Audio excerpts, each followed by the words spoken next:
Hello and welcome to Slug TV, Soldier Living Under God. My name is Vince DeMarco. Today I have a lot of testimonies to talk about. All from me. Today's message of that is going to be bleeding, crippled, and broken. These testimonies are going to go back about 10 years. For anyone that is listening to this right now that has been going through something for a very long time and just seems like there's no hope, my hope is to give you hope through things that have happened to me personally. I do need to say before I get into it, a little graphic, maybe. And when God does miracles in my life, they are not just simple, clear-cut miracles. They are very complex. They're not complicated, that's different. Complex and complicated, two different meanings to it. Something can be complex, but it's not complicated. And whenever he does things in my life, not only does he do miraculous things for me, but he'll tie in things like that I can't even describe, or I can only appreciate in hindsight. But in the middle of the storm, or before the storm happens, I'm like, oh, these have nothing to do with each other. So today's date is August 21st, 2022. It is my 10-year anniversary of my 5th knee dislocation. I was a college football player, and I was pretty good. But, having knee injuries 5 years in a row, it will hump you. And the morning of August 21st, 2012, I woke up and I just had this, it felt like I was wearing a garment. Like it felt like I was just downloaded from the hand of God himself, like information like, today's your last day playing football. I remember waking up out of my bed and being like, no. Like, yes, it is. I went to the bathroom. I remember washing my face in the mirror, looking at myself, and just shaking my head no. And then literally as soon as I shook my head no, immediately after I was like, it's your last day playing football. Like, it came out of my mouth, I said it, but I didn't say it. It was just like someone had puppet strings on my mouth.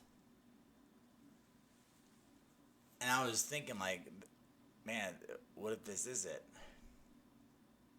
And that day was always like our last team scrimmage before final roster spots of just depth chart. And I remember going in before I went in to actually play, because you do first team, second team, third team, all that stuff, right? Before I go in, I told the people I was huddled with, I was like, hey, this is my last day playing football. Some of them I didn't even know their names. And I told them, I was like, this is my last day playing football. I've had 4 dislocated knees. It's going to happen again. I don't know when. I don't know how, but I just know this is my last day playing football. So I'd appreciate it if you guys all just play your last play. Play every play like your last play, because eventually it will be. And today is going to be mine. And I was playing real well. And on the 7th play, I dislocated my left knee again. Same knee all 5 times. Last 3 times all on the same day, 3 years in a row. I remember after it happening, even though I knew it was happening, it was anybody that's ever tied into a sport of any kind and your heart's in it, no matter what it is, football, lacrosse, baseball, soccer, it doesn't matter. The second you realize that you can't play that again, and that's been your whole identity for so long, then it's a shattering moment. It's hard. That's why sports psychology is on the rise, because people are finally realizing, like, hey, this is like not just like a divorce. This is like a death of yourself, in a sense. And it was beautiful that it happened on the seventh play, because the first time I ever got injured, ever playing football, was my junior year of high school, and I broke my left arm on the seventh play of the game. It was my first injury.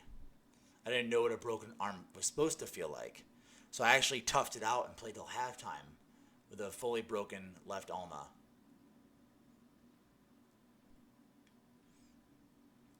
After I leave the field with this knee dislocation, I was sad. I remember players would come up to me, and I didn't even want to talk to anybody. I just wanted to cry. And it's my fifth one, so I have a very high pain tolerance. I drove myself. Before I went to my apartment, I stopped at the liquor store. I was like, I don't even want to be in this moment. Like, I'm just gonna get drunk and cry myself to sleep. I stopped, got a bottle of booze, went up to my apartment, sat on the edge of my bed, not just the side edge, but the corner edge. And I sat on the corner edge of my bed, and I remember I just took that bottle back, and I was just chugging it like it was a race. I didn't know how much I drank. I just remember taking numerous gulps. And I put the cap back on, threw it on the floor, and I just started crying my eyes out. I didn't know what to do. Who am I? What am I supposed to do? Where am I supposed to go from here? Why am I even here? Why am I in West Virginia? Like, what do I do? And, there's a term in, baby Christian. I was a very baby Christian. I believed in God. I didn't have a relationship with him per se. And I didn't know there was a direct line, I know I could, you're supposed to pray and all that other stuff. But I didn't know how, I thought it was like a voicemail anytime I send a prayer. And, whenever God gets to it, he'll get to it. Or like an email. I didn't know it was direct Bluetooth speaker into his ear, And I was sitting there on the edge of my bed crying. And I'm like, God, I don't think I can get through this. And I'm crying. And I got my fist balled up. And I'm just wallowing, And I opened my eyes. And this is one of the few out-of-body experiences I've ever had in my life. But when I opened my eyes, I was above myself. I could see myself on the bed crying. And I was just remember thinking, like, that's me. And then it was like someone had me, like, it would be like if you're in the middle of a pool and someone's got a lasso around you and they're just pulling you out because you're tired of swimming, right? And you just want to give up. And I just remember getting pulled out, and I'm just getting pulled up. And the next thing I know, I'm above my house. Then I'm above the town. And then I'm above the state. Then I'm above the country. And then I can see the whole world. And I'm still just getting pulled out, and I'm seeing the stars and planets and moon. And I'm just getting extracted, pulled. And my field of vision is just seeing more and more and more and more and more. To the point that the whole entire galaxy, everything of existence, was so condensed that it was almost like a little styrofoam bead in a pot of clay, in a flower pot that you buy in the store. And it's got those little, I don't even know if they're styrofoam, but those little white things, Everyone knows what I'm talking about, right? Everything was condensed to this one little tiny dot, and the rest of my field of vision was this black empty space. And, I can see both my hands right now, okay? I can see both my hands. So my field of vision, just picture your field of vision, everything empty black, and then just one speck of white in the middle. And I know this is real. It's not like I was just having a dream or I got knocked out or something like that. Because I remember seeing everything I was just getting pulled out and extracted by the hand of God, showing me something. And now I keep zooming out. I keep getting pulled out. And all of a sudden I see out of like the top of my peripheral vision, I can see this like little thing. And it's starting to get bigger and bigger and bigger, and it's coming down. And I started realizing that it's a root. And then there's like another root. And then another root. And another root. And another root. And eventually they all start combining. And I see this base of a tree. And I'm like panning up. And I'm looking up, and I'm looking up, and I'm looking up, and I just see this base of the tree, and it breaks, the stump breaks the soil, and I see these blades of grass. And now just thinking correlation for size comparisons, I just had the whole universe in a tiny speck of white. Everything in a tiny speck of white. And now I'm seeing this massive tree. The specks, a little dot in my pinky nail. Now I'm seeing this tree that is this big in my vision. And it breaks the soil, and I see the grass, and now I'm just looking up. And I'm looking up, and I'm looking up, and I'm looking up, and all of a sudden, this laced sandal and a foot, and about from, shin down, I just see this giant, massive leg and foot just squish this tree. Like, I mean nothing. Just dissolved it. And the next thing I know, I just get sent back into my own body. And now I'm sitting back on the edge of the bed. And I just hear the smooth, calm sound of the Lord's voice. And he says, if I'm this big, then how little is this problem?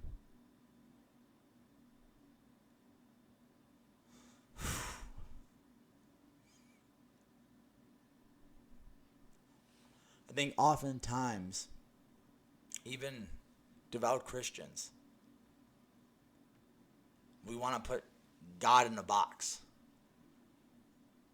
He's an unlimited God. I don't know what size you think when you picture the Lord. How big he is in comparison to a human being, right? I know with other people in general, I have just this auto thing. I always think everyone's the same height as me. I always do. This is for some reason, even if they're 5'2", the next time I'll see them, you're shorter than I remember. But with this, it gave me a validation of how big and mighty God is.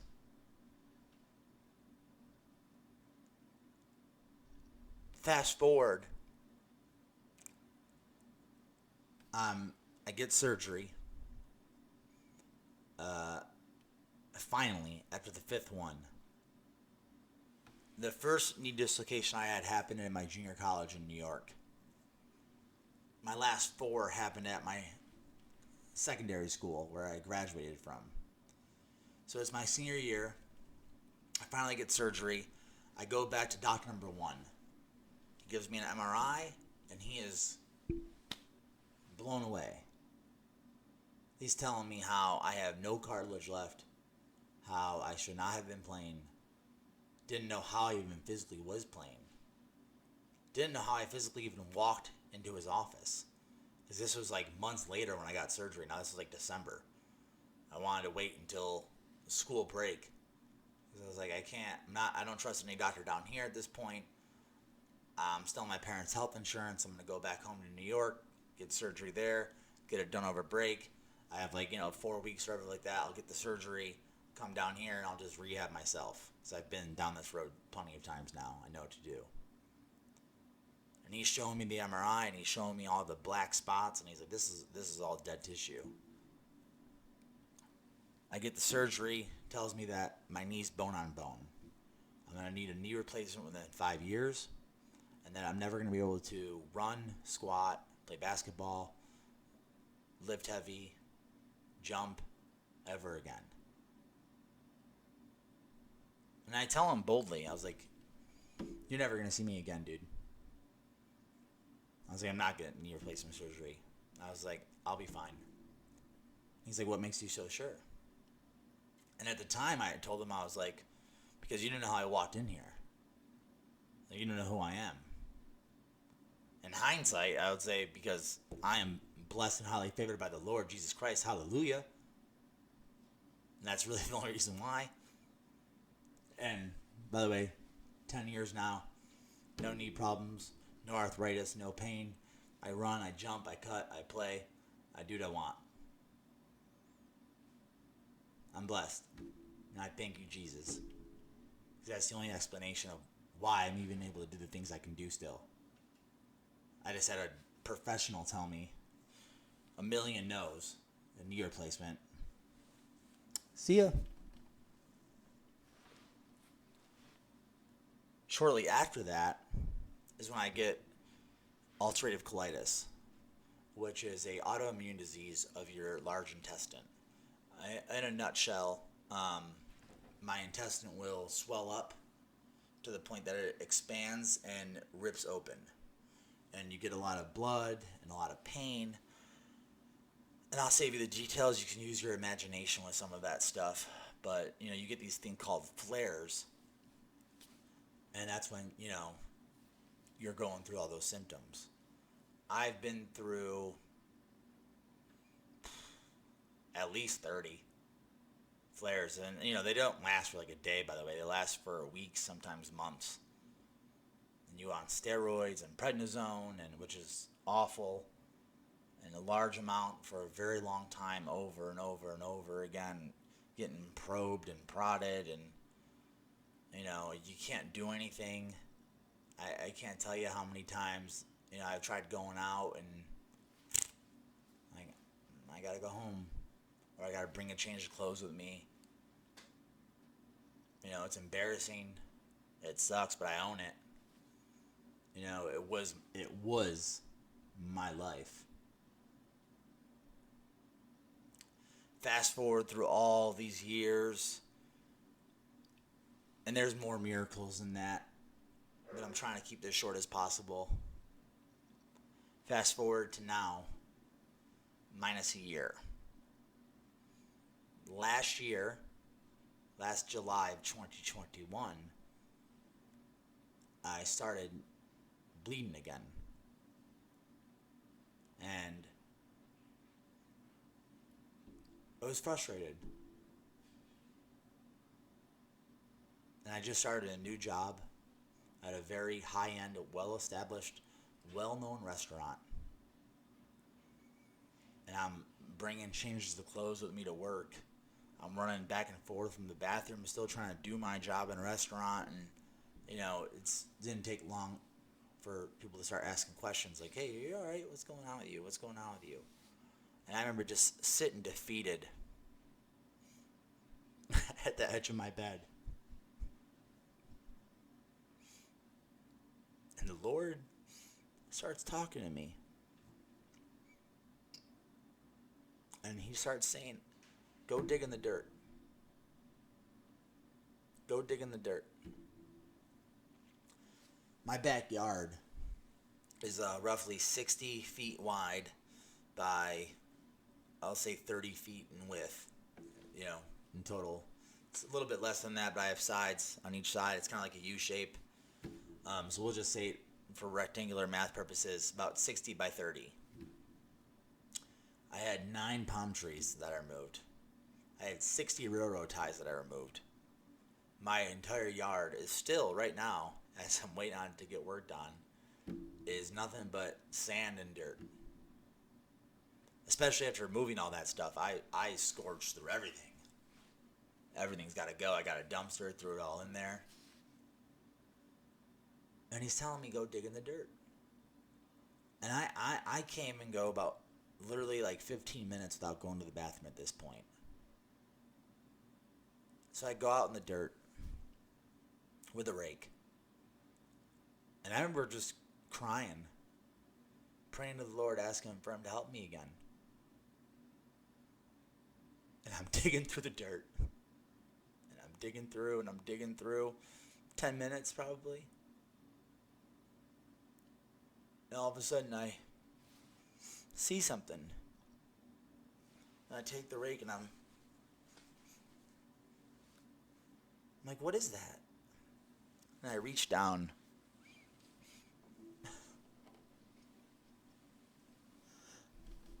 And I pull out a foot. A little toy foot in a sandal.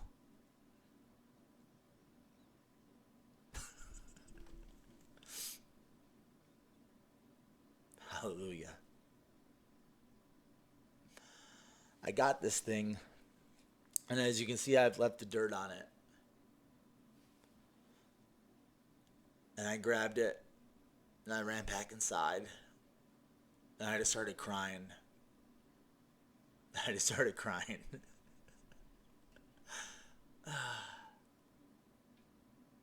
Because I knew that the Lord was working.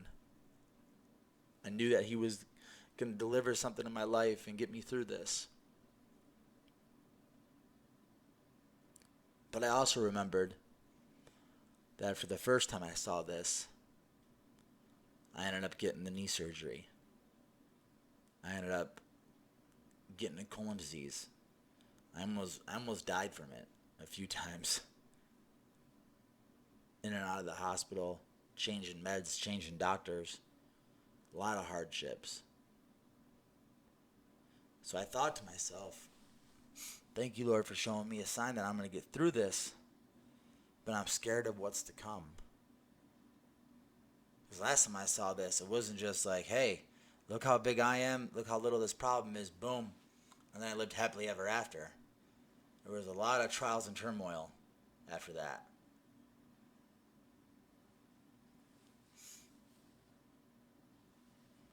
Shortly after that, I started getting these red blotches about in August. I started getting these red blotches on my legs. And they were really warm to touch and painful. Like, even if I was just, holding it like this, like just putting my hand on it, I'm like, that hurts. And it was interrupting my walking. And I'm still dealing with this issue of blood, by the way. And I'm going to work, and I'm like, my legs hurt. I'm sore. I'm tired, this and that. I end up going early September, finally. I go to the hospital. The hospital kicks me out. They tell me there's nothing wrong with me, not to worry about it. They give me this really low-grade antibiotic at the time. And I tell them, I'm like, listen, I have a very long medical record. Like, if this is anything, then this isn't going to be enough. And they're like, oh, you'll be fine. They drew circles around it and Sharpie. And they were like, if it gets bigger to here, come back. 3 days later, they're even worse. My pain's growing highly. I go back to the hospital. The doctors are very rude. And they tell me again, nothing's wrong with you, you're fine, go. 3 days later, I wake up and I can't even walk.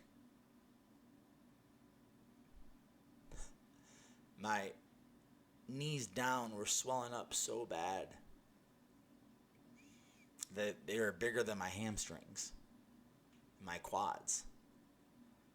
And I remember no one was here, so I had a cane at the time because it was getting that bad that I needed a cane. And I used this cane as a walker, and almost Wolf of Wall Street-esque of Leonardo DiCaprio trying to get out of that Lamborghini on Quaaludes. I was army crawling in my car. Drove myself to the hospital, got out, and I started just trying to muster through the pain and trying to get in this hospital to get help. A nurse that was driving into work saw me struggling, just tears down my face, screaming in pain, and she went and got a wheelchair and ran out to the parking lot with it and was like, sit, I got you. Brings me in. I'm in the hospital now and I'm waiting. It's like 6:30 in the morning, by the way. I finally don't get a bed till about 9:30 at night. And this bed is in the hallway. Literally just around the corner from the ER door. Closest scenario to where I've been all day. And I'm thankful that I'm in a bed finally, because the whole time I've been in a chair just screaming in pain. And So they start doing all these tests, this and that, blah, blah, blah. They can't find nothing. They don't know what's going on. They keep wanting to point to the ulcerative colitis, saying that something's going on with that and this and that. And I'm like, no. I've had plenty of flares. This does not have to do with that. And next thing you know, they got one specialist on my case. They got two specialists on my case. They got three specialists on my case. They got four specialists on my case. And they are doing every test under the sun. Of course, blood tests, CAT scans, PET scans, MRIs, X-rays, everything you can think of. Every 2 hours, I'm going to another test, and they are getting nothing back. In the meantime, because they're pretty sure it's a bacterial infection, they're trying to ask me if I got bit by anything, if I cut myself or anything, and I'm like, no, there's nothing there. Like, they're just swollen, and I can't walk. I'm in there for 5 days at this point, and I'm in the hallway. And during this 5-day period, the doctor that was the lead doctor in charge of my case, specialist as well, tells me that I have a serious infection going on and that they're trying to save my legs. And I'm like, what do you mean you're trying to save my legs? He goes, well, we're hoping we don't have to cut them off. I'm like, what? I was like, how long am I going to be here for? And he's like, you could be here for probably 4 months. I was like, 4 months? He's like, yeah, whatever this is really bad. It's overtaken everything. And we don't know what it is yet. And I'm like, how fast could I possibly get out of here? Like, best case scenario. And he goes, if it was a miracle, 2 weeks at best. I go, okay. 2 weeks it is. On the 5th day, I'm still in the hallway. And I woke up. And it was like if you had a fog machine that just had the smell of death on it, that was invisible, and just left it running. I woke up and I just felt death around me. I just felt death. I felt like walls were closing in. And I remember panicking, looking at the nurse, being like, I need something. Like, what do you need? I was like, I need water or ice or something like that. And that's all I remember. And then I went under and flatlined. And I remember all of a sudden, in a blink of an eye, I was just walking in this big empty room. And I remember looking at my legs saying, they're not swollen. How am I walking around right now? And I'm like, where am I? And I'm looking around and I just hear this voice calmly tell me from behind, you don't belong here. And I go to turn and look, and by the time I went like this, I flashed back too. And I have 8 doctors on top of me and nurses, and they're getting the paddles ready. And I come back, and they all start screaming, he's back, he's back, he's back. And the one lady's slapping my face, like, stay with us, stay with us, stay with us. And I'm like, what just happened? And they're like, you were under. Like, we gotta get you in a room now. And, the Lord's blessing me with a good mouth, and sometimes my carnal flesh turns it into a bad mouth. That's what the devil does. He tries to take your gifts and flip them. And no matter what I'm going through, I still can have a smart mouth, And I just looked at him and I was like, oh, now I get a room? I was like, that's all it took for me was go under. I was like, 5 days here, and now a room magically opened up. I was like, how convenient. And they put me up in this room. And there's more details than that, but that's just more not the point of the message. But as I'm in this room, they're telling me like over and over again, like, hey, you gotta we gotta do skin biopsies, this and that, blah blah. I decline those things, and I'm just in this room, and people are praying for me. My church is praying, and I'm just thinking like, oh Lord, get me out of here. Get me out of here. Just do a miracle, God. Please, Lord, just get me out of here. Let me keep my legs. Get me out of here. Get me out of here. And 2 weeks. 2 weeks on the dot. I walked out of there on a walker in excruciating pain. Legs still swollen. To give you an idea how swollen they were, at one point my doctor told me not to try to stand. And I was like, well, that's good because I can't, but why are you telling me that? And he goes, because your legs are so swollen that I'm afraid the pressure will rip your skin open.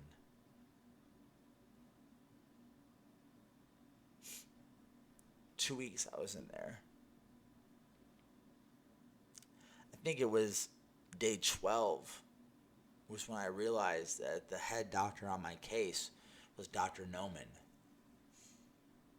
Now, I didn't really think of the spelling or anything like that, but all these guys were giving me cards. So as I'm going through my stuff one day in the bed, I find his card. And I was like, Dr. Noman. And it's spelled Noman. No man. No man can stop the will of God. No man can hold that back. It doesn't matter what any man or person on this earth tells you. If God has something for you and God gave you a promise, then that promise will be fulfilled. No man could have healed me. No man saved me in that hospital. But the blood of Jesus did. And you might be thinking, oh, maybe you're wrong. Vinny, you're just wrong. That's your faith. They must have gave you something. And they were. They were giving me 5 grams, not milligrams, 5 grams of antibiotics a day and 160 milligrams of steroids a day. Okay? Prednisone. 160 milligrams, prednisone, 5 grams of antibiotics every 24 hours. And I limped out of there, and I had this big prescription of steroids and antibiotics that I had to take and wean down from and slowly, gradually decline my dosages. And I did that for 6 weeks. And they wanted me to go longer, but the Lord again intervened and was telling me hey, you gotta get off this stuff. And it's hard because sometimes you have your will, which is run by your ego, and then you have the voice of the Lord, and you have to have discernment to dissociate the difference between the two. I mean, I didn't like the stuff anyway. It was up to me. I wouldn't have taken any of it. But at that high quantity, you can have heart problems and other things that happen. So I'm like, okay, I got to make sure that I do this right. And also, I want to make sure that I don't end up back in the hospital and lose my legs. So I'm getting better. And now this is point from the July to now October. And at this point, I tried working out again, but all the prednisone I'm on and this and that, and just, I remember doing 15-minute little workouts of just stretching out basically and being exhausted and being I need to take a nap. And for the next several months, I don't think I stayed awake for a whole day at all. I was always at least taking one long nap every single day, if not 2. And I started trying to go back to work, and they understand, they were super helpful, super nice people about the whole situation. So they're slowly implementing me back in, but I'm still exhausted. I'm still bleeding, by the way. The whole time I'm still bleeding, and I'm still having that issue. So and now on top of the whole leg swelling and hurt to walk and this and that, blah blah blah, I literally, I'm nearly pooping all over myself. And this is going on now for months. Finally, in December,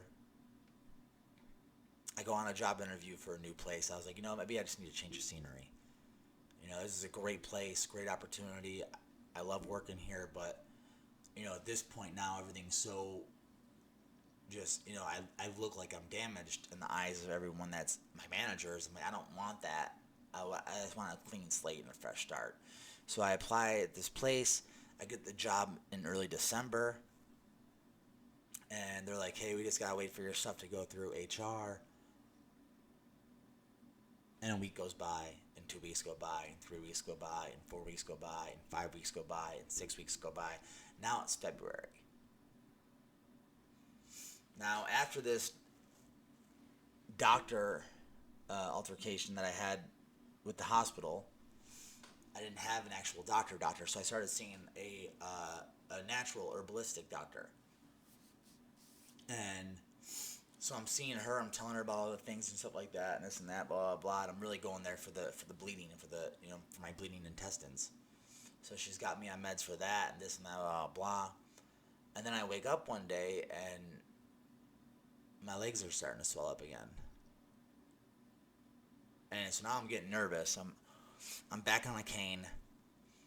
I'm not working anymore because I'm like, hey, this is happening again. I don't know what's going on. They're like, just take time off. Whenever you're ready, just let us know when to come back. And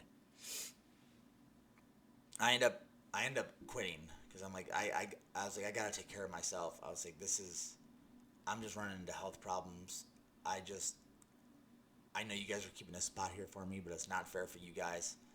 I appreciate it, but at this point, money does not matter. Only my health does. And I left.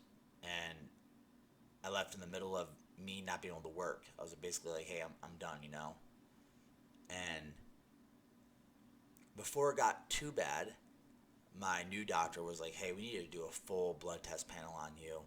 Like, go get some blood work done. And, at this point, I even bought a walker because, from the hospital time, I had a walker. So I had that walker again. And I'm using that walker. I'm using a cane on my good days and a walker on my bad days. And I'm not moving fast at all. I'm moving about nursing home speed.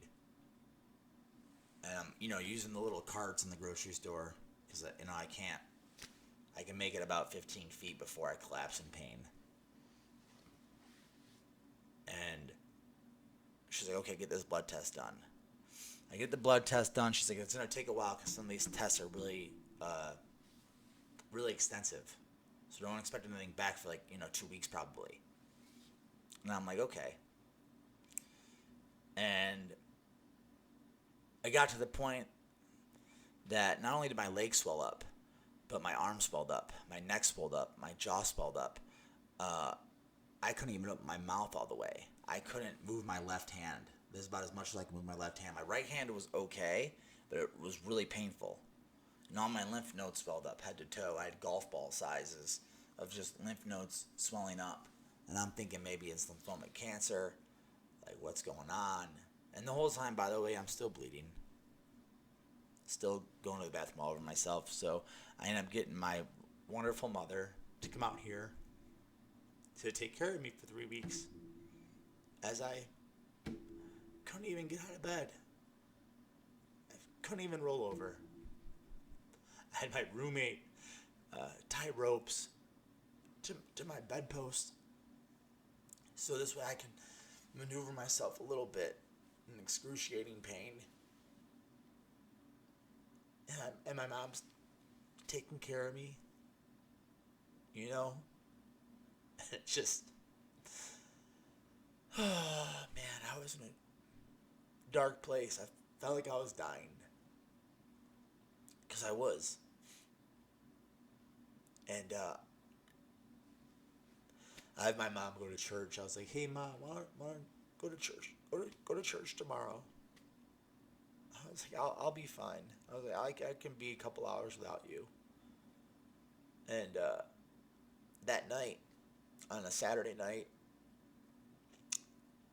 I remember just crying and praying and apologizing to God about all these false promises that I've given. Even from ones as a little kid, ever getting my first cavity, being like, Lord, I'll promise I'll brush and floss my teeth every day again for as long as I live. To a teenager, I promise I'll never drink and drive again. Thank you for getting me home. To a younger man, being like, oh, I promise I'll never sleep with another girl. Like, thank you for not letting me get an STD or anything. Like, I was so stupid. What was I thinking?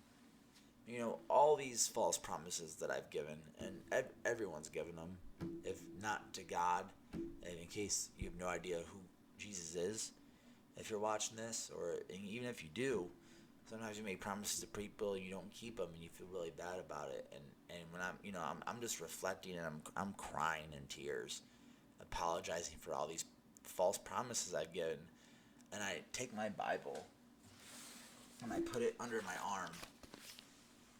I remember I put it under my arm and I went to go move myself, and I grabbed my rope.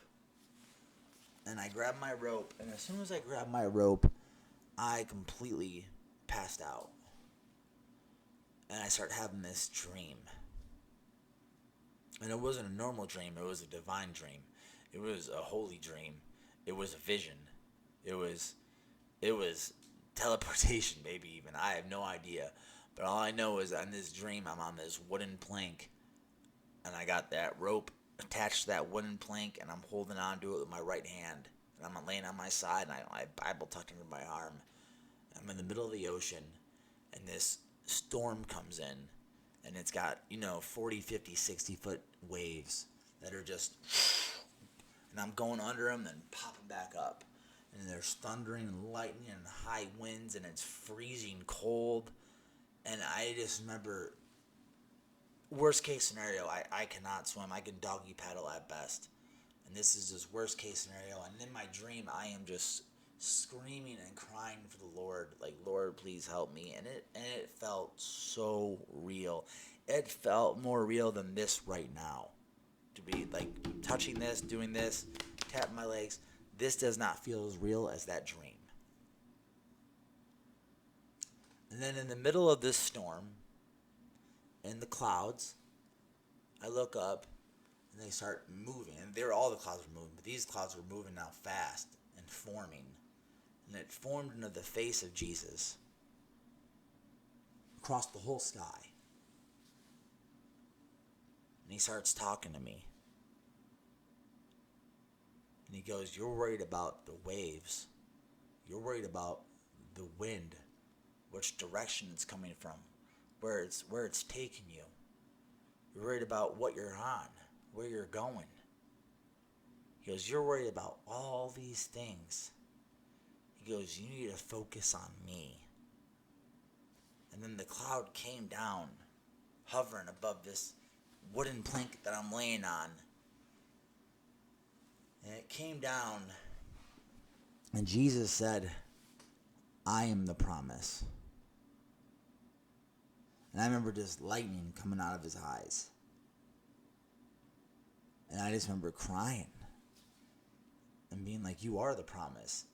And he disappeared. And the storm was going on. And I just have my eyes closed, and I'm just focusing on the Lord. And I'm just praying to the Lord, worshiping the Lord, crying to the Lord. And eventually I notice I stop moving. And I open my eyes, and I look, and I'm on this rock, on this beach, and I see all these pebbles, and I see the sand, and I see the water coming down, and I look up in the sky, and all the storm clouds are breaking, and then finally light started shining through on me. And I remember light shining through on me, and I was just like, like I can rest. It's over. And then I woke up.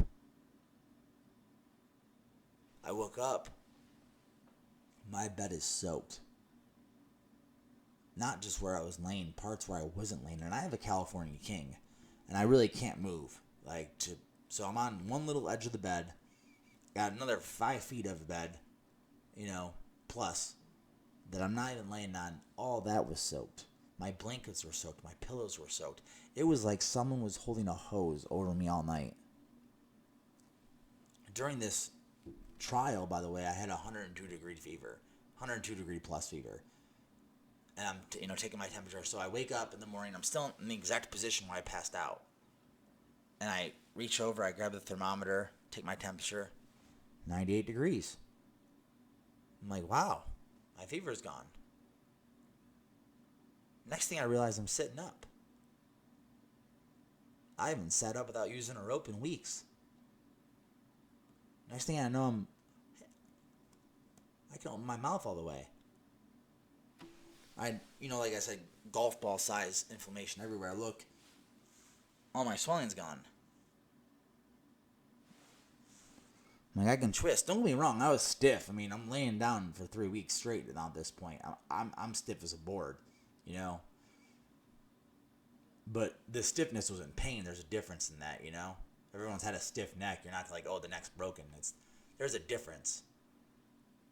Don't get me wrong, I knew I was stiff. I had a lot of muscle atrophy, all those other scientific terms. I knew all that was going on, but I felt good. Next thing I realized, I'm sitting up, right? Let me see if I can move my legs. I can move my legs. I swing my legs off the side of the bed, and I stand up. And I start walking around.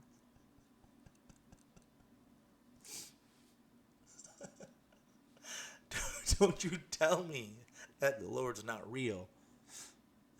Don't you tell me. So my mom gets home, and I'm just, we're all excited. And I'm like, I'm feeling good. I'm getting winded. I haven't done anything in 3 weeks and this and that. And I'm just, I'm still bleeding, by the way. Or so I thought. I go to the bathroom. Take a poop. There's no blood. The first time since last July. It's February. July, February, March. July, August, September, October, November, December, January, February. 8 months. No blood. I'm walking around now. I feel great. I'm like, I can't believe this. Don't get me wrong. Like I said, I'm still very stiff. I'm still very sore. I am covered in bruises now because all the inflammation's gone. So I do have bruises all up and down my legs, on my arms, my back. Like I'm not 100%. Like I can go, hey, I'm gonna go run a marathon now, but I'm healed. Which reminds me, sometimes we often get healed of something, but it's just not exactly how it was. And then our brain and the devil tells us that we're not. And we buy into that because it's not the same. Well, it's not. No, it's not going to be the same. Now you're healed, and now it is different. You are different. You are made again. Don't miss your miracle because you're having similar issues to what you had of before, and they're disguising themselves as the same thing. When they're similar, they're not the same. That's the difference. So I'm feeling great. Monday, my doctor calls me. Her voice was so alarmed and concerning. She goes, how are you feeling? Like, I'm feeling great. I was like, my fever's gone. I'm walking around again. I was like, there's no more blood. And she's like, no, seriously, how are you feeling? I was like, no, seriously. I was like, I had this overnight miracle. I had this dream. I was like, God spoke to me. I was like, and healed me. And she's like, huh. That doesn't make any sense. And I was like, what do you mean? I was like, that's what happened. She's like, well, I got your blood reports back. And real quick before I get into that, I had her obviously get all my medical records from all my hospitalizations as well, so she can like look to see what my conditions is, were certain numbers and this and that, yada yada yada, right? So she has all that. Now she has my new blood test that I took several weeks ago before it got too bad. And she goes, well, I got your blood test results back. She's like, and this doesn't make any sense to me. I go, what is it? She's like, you have empty blood. I I go, what do you mean I have empty blood? She goes, you have the lowest amount of red and white blood cells that I've ever seen in my life. She goes, you have no vitamins, no iron. She's like, quite frankly, I don't know how you're alive right now.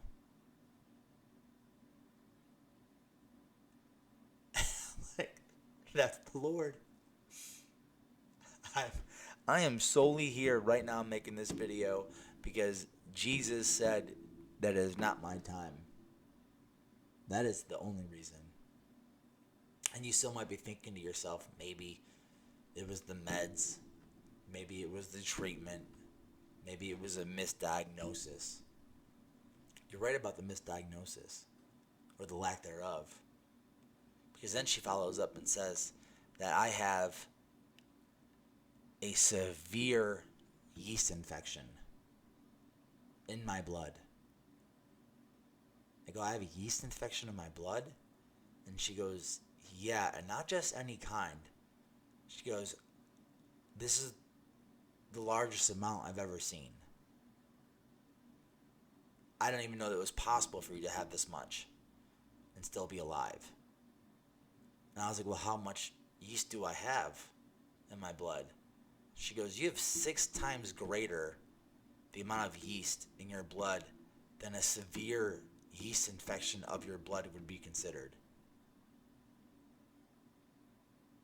She goes, and I'm just really confused on how you're feeling good right now, and I'm really confused on how you got out of the hospital last September. And I was like, well, why is that? She's like, well, it says here in your chart that you were on 5 milligrams of antibiotics a day and 160 milligrams of steroids a day. She goes, and you said you walked out of there. And I was like, yeah, with a walker. I did. Why? She goes, well, that's not possible. I go, why do you say that? She goes, because antibiotics and steroids both feed yeast. You said you got better and walked out. She goes, that doesn't make any sense at all.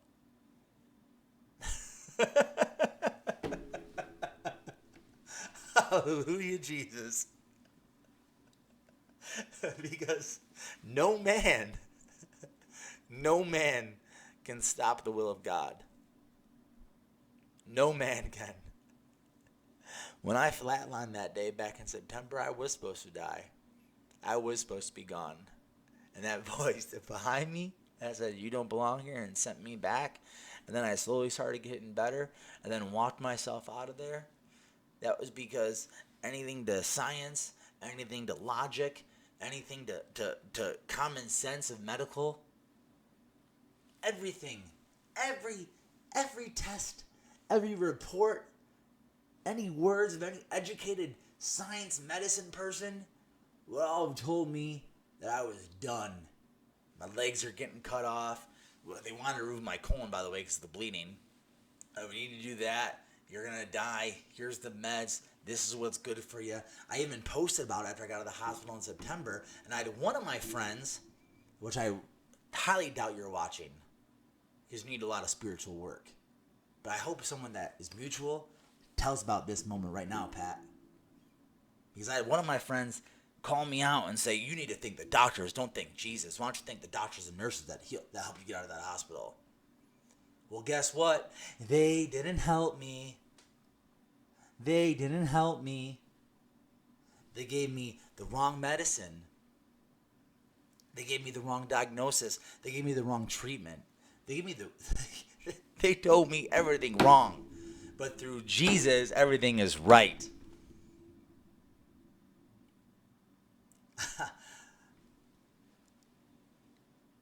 It gets better. Not only does she tell me all that and I start feeling better, I did have a little bit of a relapse. 3 days later, I woke up and I was stiff again. I needed the walker again and this and that, blah, blah, blah. But God told me. I was praying and God told me, he goes, I know you were hearing me, but are you listening? See, you could be hearing this right now. You could be maybe in the other room doing something, folding clothes, getting an Amazon package, whatever it may be, right? And you can just hear this in the background, but are you listening? Are you listening to me right now?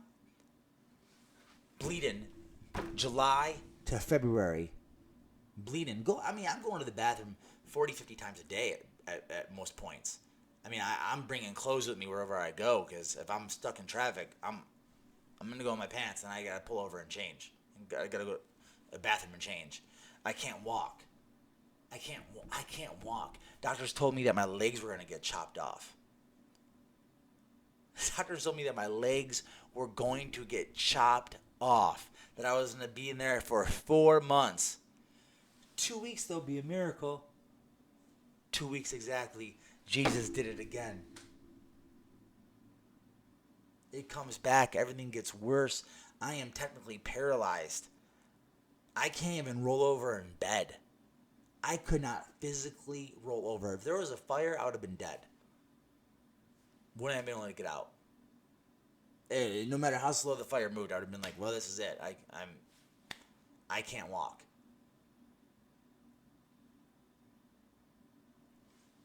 Jesus speaks to me in a dream overnight.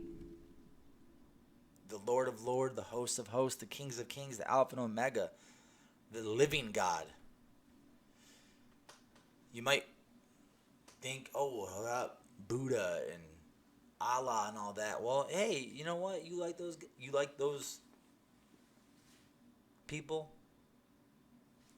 Go see their grave. They're still there, dead. You can dig up the bones and make nunchucks with it. You can go to Jesus' grave, though. It's empty. You can go to where they killed him. You can go where they buried him. But it's empty. Because my God is the living God. I don't know why. I am so blessed and highly favored that I am very, very thankful. I am very, very thankful. And there's more. One last thing. So that job that I got hired at in December, they're like, oh, we're just waiting on paperwork. All that time from early December through January, through February, all that time, I'm hearing nothing. They're just giving me the runaround still, telling me they're still waiting on paperwork. Finally, mid-March, I'm healed. I'm in pain. Don't get me wrong. There's still like things that muscular, skeletal-wise, I need to work on. You know, my posture, my back's all jacked up. My hips are backed up. I'm tight. I'm sloppy. You know what I mean? But as soon as I'm good enough to actually stay awake the whole day now without taking a nap for the first time in almost a year, I get a phone call. Hey, we know it's been a really long time since we originally hired you, but would you like to start next Wednesday?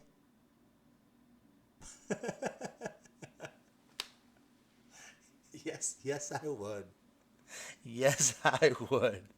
Not only did God heal me from this infection of my blood, not only did he heal me from the bleeding that I was having, not only did he save my legs, he got me a job promotion where I make better money and more hours and less stress than where I was before. Woo! Hallelujah. I was bleeding, I was crippled, and I was broken. Like that. In the instant, it was like that. In hindsight, it was like that. In the middle of it, it was about as slow as a slug.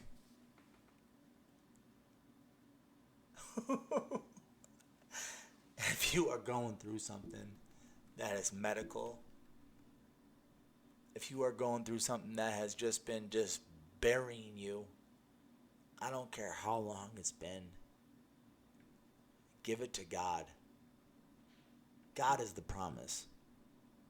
God is the promise. Don't worry about your faults, your weaknesses, other diagnosis, what these doctors are telling you. Even Dr. Noman, because no man can tell God no. I am blessed and highly favored. I hope the few of you that are watching this still, I hope you guys have a great day. God bless to all of you. Jesus is the living God. I'm proof. I'm proof. If that don't make you question things or dive into a deeper faith, I don't know what will. I don't know what will. I don't wish hardship on anybody. I don't wish ill will on anybody. But I do wish that as many people as possible get into heaven. I know that's not going to happen because we live in a very evil world. But he is greater than me than in the world. Thank you, everyone, very much. Once again, my name is Mr. DeMarco. Thank you for tuning in to Soldier Living Under God. Like, share, follow, share with a friend, share with anybody that's going through a hard time or going through a storm that seems endless. Tell them that there is hope, because as long as we got Jesus, which is the beginning and forever, then we got enough. Because if he is for me, then who shall be against me? Nobody. Get behind me, Satan. Thank you very much, everybody. Have a great day. God bless.